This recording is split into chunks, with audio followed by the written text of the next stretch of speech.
Hola amigos, ¿qué tal? Estoy en casa, gracias a Dios, y qué bueno que me acompañas, qué bueno. Te agradezco muchísimo que sigas en sintonía con esta serie que estamos preparando con muchísimo cariño. Para ti, hermano católico, y también para mis queridos hermanos evangélicos. A todos ustedes, muchísimas gracias, saludos cordiales. Hemos estado tratando acerca de las maravillas que he ido descubriendo ahora que recién he llegado a la Iglesia Católica. En la primera parte de esta serie hablábamos de mi proceso de conversión, es decir, de las riquezas, de las maravillas que me trajeron de cabeza a la Iglesia Católica. Y ahora, como católico novato, lo que he ido descubriendo y estas verdades que he ido profundizando como católico. Y te puedo testificar que en estos años como católico he reafirmado mi decisión. Lo hice bien, gracias a Dios. Bendigo al Señor todos los días y le doy gracias, muchas gracias al Señor por haberme hecho este llamado. De venir a la Iglesia de Jesucristo, de estar aquí en comunión plena con la Santa Iglesia Católica. Tengo un secreto que decirte para comenzar. No sé cómo lo vas a tomar, pero yo estoy aquí para hablarte de lo más profundo de mi corazón. Mira, yo realmente no he dejado de ser evangélico. No, ¿sabes qué? Yo estoy convencido de que ahora como católico, yo llevo a cabo de forma total y cabal mi experiencia, mi identidad evangélica. Ahora como católico te puedo testificar de que soy más evangélico que antes. ¿Sabes por qué? Porque antes yo tenía permiso para hacer una selección de textos bíblicos, de ideas bíblicas y de doctrinas bíblicas. Yo tomaba un texto por aquí, un pasaje bíblico por allá, o como dicen mis colegas los teólogos y biblistas, una perícopa por aquí y una perícopa por allá. O sea, hay otros hermanos, y yo también era uno de ellos, que desarrollaban unas ideas teológicas, y a través de esas ideas o normas teológicas yo interpretaba la Escritura. Entonces, no es que eso esté mal para un evangélico protestante, ellos pueden hacerlo, no hay ningún problema. Mi problema no es con los evangélicos ni es con los protestantes, hermanos a los cuales yo quiero muchísimo. Mi problema es con los católicos que estando en comunión con la Iglesia Católica y teniendo el beneficio de esta doctrina y los medios para profundizar la doctrina y encontrar razones de su esperanza, deciden no hacer caso a la doctrina de Jesucristo en la Iglesia Católica y se ponen a atender a otros maestros, a otros idearios religiosos. Pero ahora como católico no. Ahora como católico ya no vivo yo. Cristo vive en mí.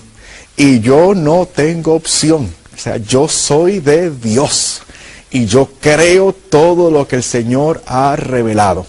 Y hay cosas que Él ha revelado que yo, pues, personalmente te digo aquí entre tú y yo, hay cosas que no me gustan, hay cosas que me gustan, hay cosas que puedo sobrellevar, hay cosas que me cuestan mucho trabajo, hay cosas que prefiero, hay cosas que realmente no querría, pero yo no tengo opción porque estoy totalmente enamorado del Señor.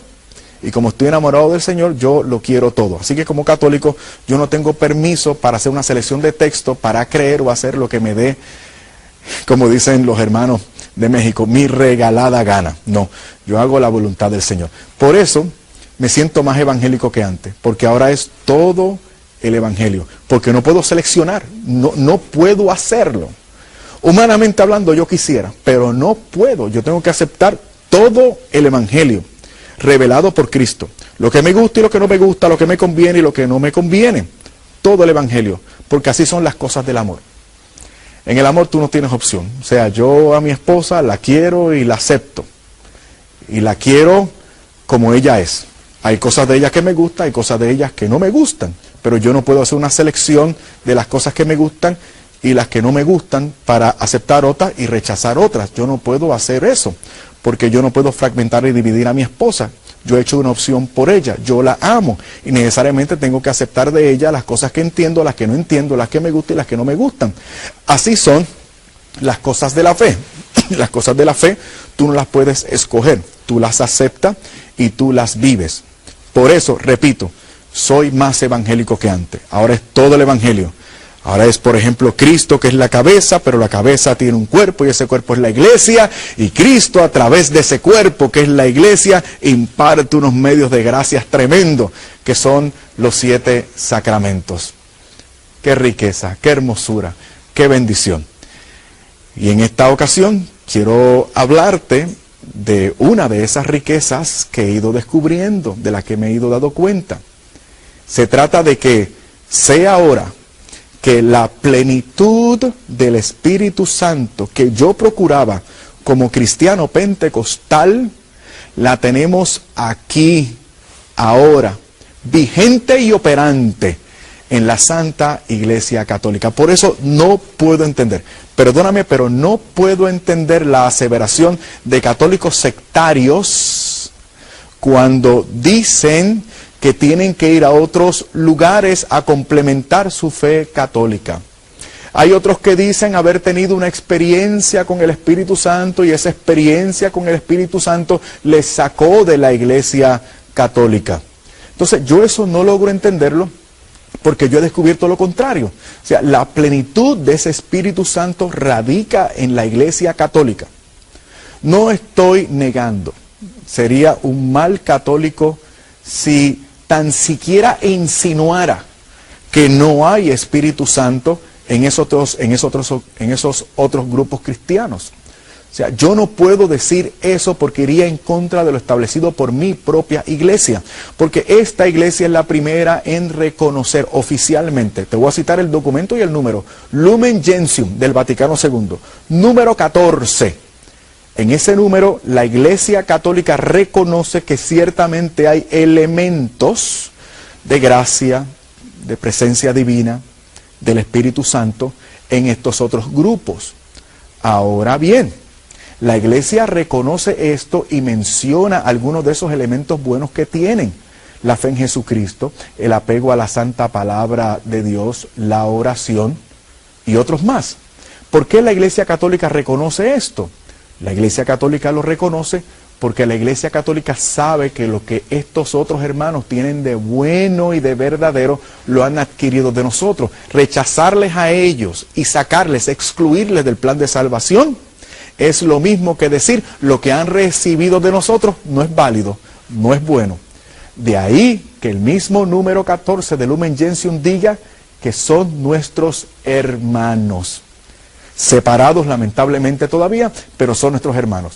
Ahora bien, el mismo número aclara que si a alguien, como alguno de ellos, como me sucedió a mí, le fuese revelado por el Espíritu Santo que la Iglesia Católica fue fundada por Cristo y por lo tanto necesaria para la salvación, si alguien descubriera, si alguien llegara a tener conciencia de la institución divina de la Iglesia Católica y por lo tanto descubriera la necesidad de esa iglesia para su salvación, y a pesar de tener esa conciencia, de haber recibido esa revelación, decidiera no pertenecer a la iglesia, en ese caso, por estar actuando en contra de su conciencia y de lo que es correcto y de lo que Dios le ha permitido saber y conocer, en ese caso, esa persona no podrá salvarse. Entonces, yo en un momento dado de mi vida tuve esa conciencia. Aquí está la plenitud de esa verdad que yo buscaba. Aquí está la plenitud de ese Espíritu Santo que yo procuraba. Y te lo voy a demostrar. Mira, hay 4 aspectos del Espíritu Santo que son típicos, que son esenciales a la Iglesia Católica, al ser católico. Y son 4 características, te puedo mencionar muchas, pero no tengo tiempo. Son 4 características que te demuestran a ti la plenitud de ese Espíritu Santo en esta Santa Iglesia Católica. Son 4 características, te advierto, que no vas a encontrar en otros lados.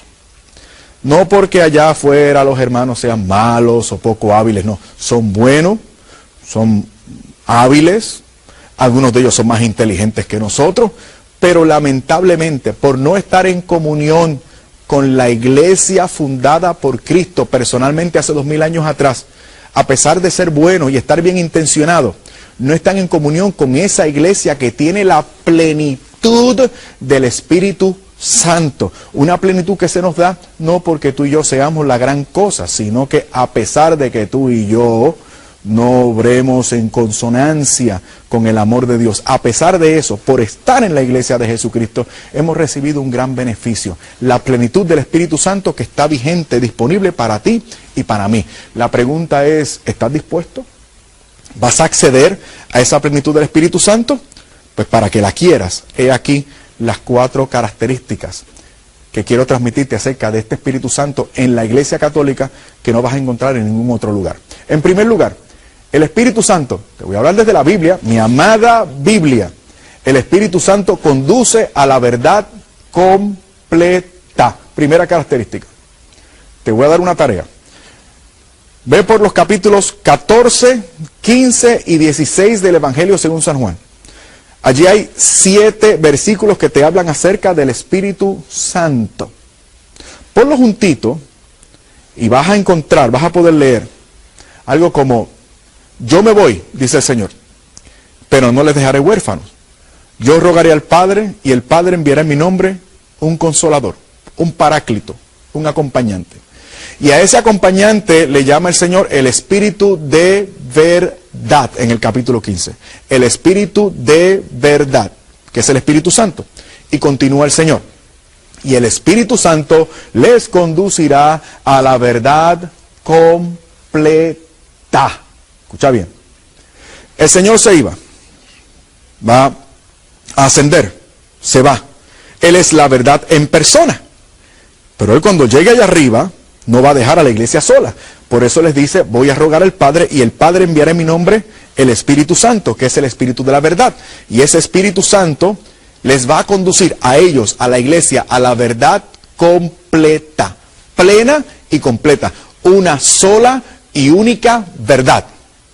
Eso dice la Biblia, eso fue lo querido por Cristo. Ahora bien, ¿cuál es la realidad que tenemos allá afuera? Tal pareciera que hay muchos Espíritus Santos. ¿Por qué? Porque hay muchas verdades diversas, contradictorias entre sí. Aunque traten algunos de trivializar esas diferencias, la realidad es que hay lamentablemente diferencias entre nosotros que muchas veces son irreconciliables y son diferencias determinantes inclusive para la salvación.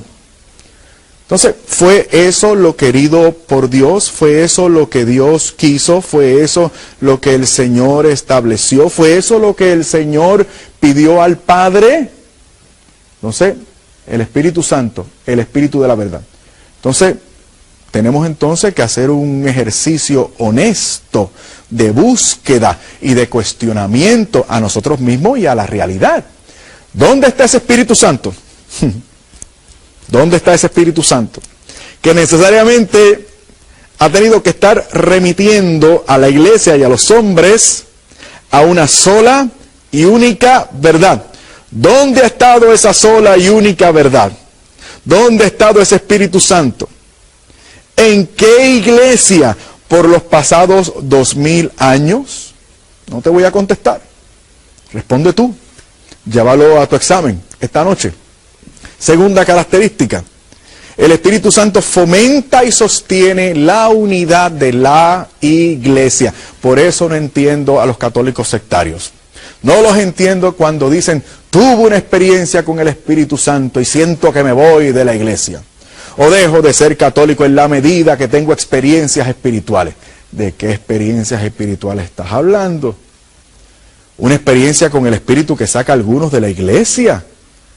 Pero eso como que es contradictorio, porque en mi amada Biblia, dice en 1 Corintios capítulo 12, versículo 13, que hemos sido bautizados en un mismo espíritu para conformar un solo cuerpo. Un solo cuerpo que manifiesta la unidad del Espíritu. Ahora bien, seguimos con San Pablo, estamos celebrando su año. Efesios capítulo 4. ¿Cómo es esta unidad del Espíritu? Dice el apóstol comenzando el capítulo 4. Dice, hermanos, os conjuro a que permanezcáis solícitos en la unidad del Espíritu. ¿Y cómo es esa unidad del Espíritu? Prosigue. Estamos en Efesios capítulo 4, los versículos ahora del 3 al 5. Dice el apóstol, un solo cuerpo, una sola fe, un solo bautismo en un mismo espíritu. Cuerpo, uno solo. Fe, una sola. Un solo bautismo. Por eso yo no creo en el rebautismo, perdóname. No creo en el rebautismo. Lo dice el apóstol. Debemos perseverar en un solo bautismo, en un solo cuerpo, una sola fe.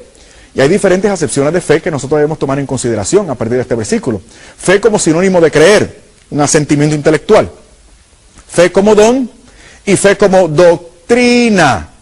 O sea, el apóstol está hablando de un contenido dogmático, doctrinal, unas verdades de fe en las cuales tú tienes que perseverar si quieres mantenerte en la unidad del Espíritu. Ahora la pregunta es, ¿para qué el apóstol San Pablo está con esto? ¿O para qué el Espíritu Santo está con esto a través de la pluma de San Pablo? La respuesta está en el versículo 14 del capítulo 4 de Efesios. He aquí la razón, para permanecer en la unidad del Espíritu, un solo cuerpo, una sola fe, un solo bautismo. Dice el versículo 14 del capítulo 4 de Efesios. Para que no seáis ya niños, llevados a la deriva, por cualquier viento de doctrina, a la merced de embaucadores que conducen al error. Una de las razones por qué estoy en la Iglesia Católica, porque estoy más seguro. Un camino expedito al cielo, si soy perseverante, si soy fiel, si permanezco en la unidad del Espíritu. Bueno, tercera característica, el Espíritu Santo fomenta y sostiene la catolicidad de la Iglesia. Catolicidad de la Iglesia. Hechos, capítulo 1, versículo 8. Dice el Señor, que vendrá sobre ellos el Espíritu Santo. ¿Para qué se da el Espíritu Santo? Para que tú sientas cosquillitas por dentro, para que sientas bonito. Bueno, eso no es lo que dice el Señor. Hechos 1:8 dice el Señor que va a venir el Espíritu Santo sobre ellos y entonces seréis mis testigos. Mira, para lo que se te da el Espíritu Santo. Seréis mis testigos en Judea, en Samaria y hasta los confines de la tierra. Un solo y único testimonio de Jesús hasta los confines de la tierra. En otras palabras, el mensaje de Jesús o la verdad esa del Espíritu Santo, que es el Espíritu de la verdad, esa verdad y ese testimonio es de repercusión universal. Judea, Samaria y hasta los confines de la tierra. Y otra palabra para universal es católica. Por eso es que en Mateo capítulo 28, versículo 20, el Señor dice, vayan y prediquen esta buena noticia a todas las naciones, cumpliendo ahora la promesa hecha por Yahvé Dios a Abraham. En ti serán benditas todas las naciones de la tierra. Pues ahora dice el Señor, vayan y prediquen esta buena noticia a todas las naciones, bautizándoles en el nombre del Padre, del Hijo y del Espíritu Santo, el sacramento a través del cual entramos al pacto de gracia. Y dice además, enseñándoles todo lo que yo les he mostrado. Es toda la revelación. Y ese mensaje es de repercusión universal a todas las gentes. Y eso se logra a través del Espíritu Santo. Una empresa difícil. O sea, si esta institución fuera solamente humana, si esta iglesia no fuera institución divina, mira, seríamos como los otros grupos. No llegamos al año 50 así que nos hayamos divididos. Sin embargo, gracias a Dios, a pesar de ti y a pesar de mí, y a pesar de los que nos precedieron, esta iglesia ha permanecido incólume, vertical, perseverante, los pasados 2000 años. Característica número 4, esto sí no lo vas a encontrar en ninguna, esto menos lo vas a encontrar en otro lugar. El Espíritu Santo da poder a los ministros de la iglesia para perdonar pecados, los tuyos y los míos. ¿Cómo te quedó el ojo? Eso está en San Juan capítulo 20, versículos 22 y 23. Eso está en la Biblia, hermano mío, hermana mía. Eso está ahí. Así que tú, hermana mía, que estás preocupada porque los tuyos no se confiesan, tu preocupación es de Dios. Tu preocupación es buena. Tu preocupación es legítima. Pero no te preocupes. Aquí en esta iglesia siempre habrá poder. Un poder dispuesto para los tuyos. Para que cuando el Señor les toque, ellos quieran, puedan venir y someterse al sacramento de la reconciliación, que es ese medio de gracia a través del cual el Señor cumple esta característica del Espíritu Santo que está en San Juan capítulo 20, versículos 22 y 23. Y de ahí sacamos nosotros la confesión, el sacramento de la reconciliación, a partir de la Biblia, porque realmente lo sacamos del mismo Jesús. Jesucristo mismo estableció el sacramento. De hecho, es Jesucristo mismo quien en San Juan capítulo 20, versículos 22 y 23, da el Espíritu Santo a esos primeros ministros para que en su nombre perdonen nuestros pecados. Ahora bien, ¿qué te dirán una vez más los católicos sectarios? O las personas allá afuera que no entiendan. Te van a venir con un argumento que esgrime una premisa que es equivocada. Te dirán cómo es eso de confesar tus pecados a un hombre, si ese hombre es pecador como tú. Escucha la premisa, como es pecador, tú no tienes por qué confesarle tus pocas vergüenzas. O sea, lo que incluye la premisa es que si no fuera un sinvergüenza, si fuera perfecto, casto y puro, pues entonces yo podía, ¿no?, confesar mis pecados. ¿Qué podemos decir a esto? Mira, al fin de cuentas, ¿qué importa si es pecador? Si el Señor lo estableció, yo me someto. ¿Cuál es el problema? Pero vamos a analizar nuestra vida. ¿Eres acaso tú y soy acaso yo? Perfectos, castos y puros, santos, inmaculados. No hay en nuestra vida, en nuestro corazón, ni una sola manchita. Somos la encarnación de la perfección absoluta. ¿Verdad que no? Y aún así queremos encontrar perfección en los demás, en los ministros, para que entonces ellos sean probos y puedan entonces recibir nuestra confesión. No, aunque no sean santos, porque yo tampoco lo soy, lo cierto es que fue establecido por Cristo y yo lo quiero. Además, la premisa es errónea y se basa en una incoherencia. Porque si la premisa es que tú y yo no les debemos confesar nuestros pecados a otro hombre porque es pecador como nosotros, ¿por qué nosotros vamos y le contamos las pocas vergüenzas que hemos hecho a otras personas? Porque vamos donde nuestro mejor amigo, donde nuestra mejor amiga y se lo decimos todo. Algunos de ustedes hasta pagan y van al psicólogo y al psiquiatra y a ellos se lo dicen todito, todito. Los mismos que se burlan de ti y de mí y me critican a ti y a mí porque nos confesamos ante un representante del reino de los cielos, ante un ministro ordenado, son los mismos que aplauden y admiran a los inmorales cuando suben a los escenarios de los talk shows y allí frente a 2 millones de telespectadores y una vieja chismosa van y lo dicen todo y se complacen en sus inmoralidades y las proclaman a los 4 vientos. Y esos programas tienen unos ratings que es una barbaridad. A la gente le gusta eso, a la gente le gusta decir sus cosas, compartir sus cosas, lucirse con sus cosas. Pero entonces te critican a ti y a mí, porque de forma discreta, gracias a Dios por el sigilo sacramental, podemos someternos al tribunal de Cristo de forma discreta, nadie más se entera, y allí, en el tribunal de Cristo, recibimos la absolución y el perdón de nuestros pecados, después de habernos confesado. ¡Qué maravilla! ¡Qué maravilla! Y lo siento mucho por aquellas personas que aún insisten en escuchar las razones de los del mundo y de los católicos sectarios, de personas que no nos comprenden, que no nos entienden. Miren, mi esposa fue propietaria de un salón de belleza. ¿Sí? ¿Y saben qué? A veces yo tenía que entrar por el salón de belleza y taparme los oídos. Porque una vez ellas comienzan, ellas lo dicen todo, todito. Allí iban y a mi esposa se lo decían todo. Y después venía por la noche mi esposa y me lo decía todo a mí. O sea, a la gente le gusta decir sus cosas. Dicen sus cosas. Narran sus poca vergüenza. Pero entonces te critican a ti y a mí. Eso es incoherente. Eso no es justo. Eso no está bien. Entonces, ¿qué podemos decir? Podríamos decir algunas cosas más sobre el sacramento de la reconciliación, pero sé que el argumento que están esbozando algunos es que no es bíblico. Voy a concluir entonces estos últimos segundos dándote algunos textos bíblicos que te demuestran el sacramento de la reconciliación. Proverbios 28:13 dice que el que confiesa su pecado y se aparta alcanza misericordia.